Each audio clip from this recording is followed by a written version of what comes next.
We are absolutely connected. You know, it's like, there's no question about it to me.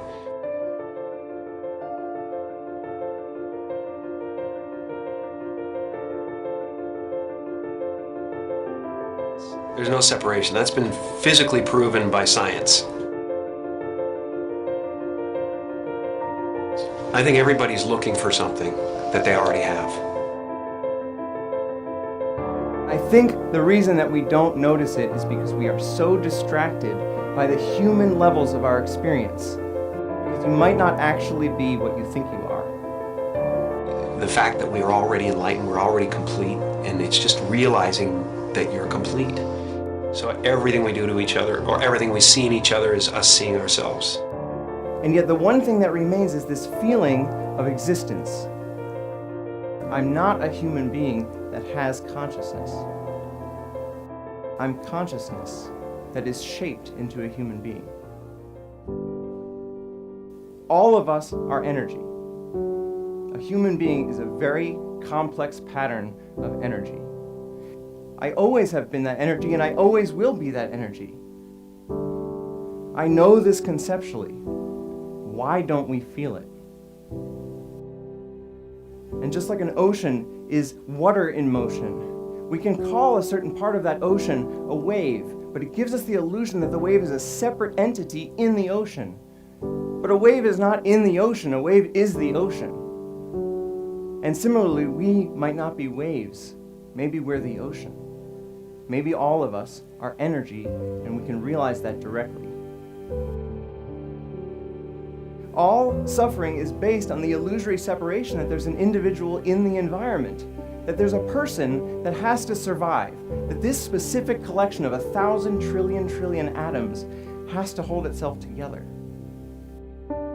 But if I realize directly that I am energy, and I realize that the body and the mind are a temporary manifestation of that energy, then I can fully accept the death of the body and mind as something that does not happen to me, because I was always energy and I always will be.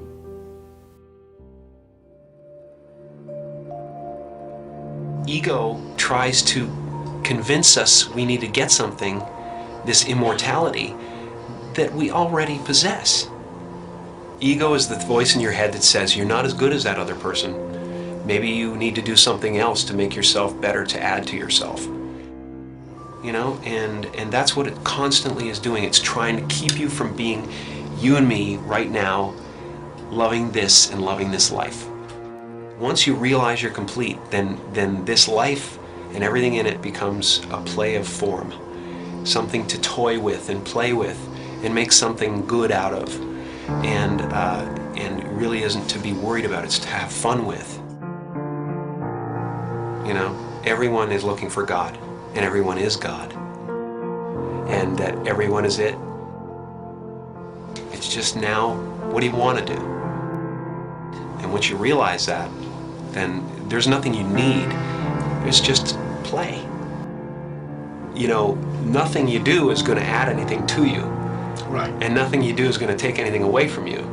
So there really is nothing to do except play. And so the only moment that mattered to us was right now.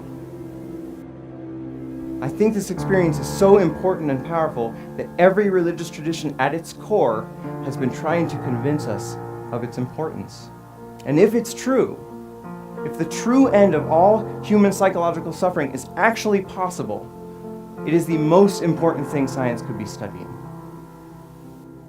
Maybe it's possible that within our lifetimes we could actually eradicate human suffering. And what would the world look like then if every single one of us felt complete, felt whole, and felt interconnected? When you let go of individual survival, all of your priorities change because you actually see the entire world as your body.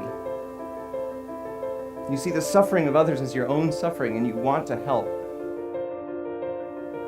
Maybe the one thing that keeps us from actually solving all of the other problems in the world is this persistent, flawed thought that we are separate from the world.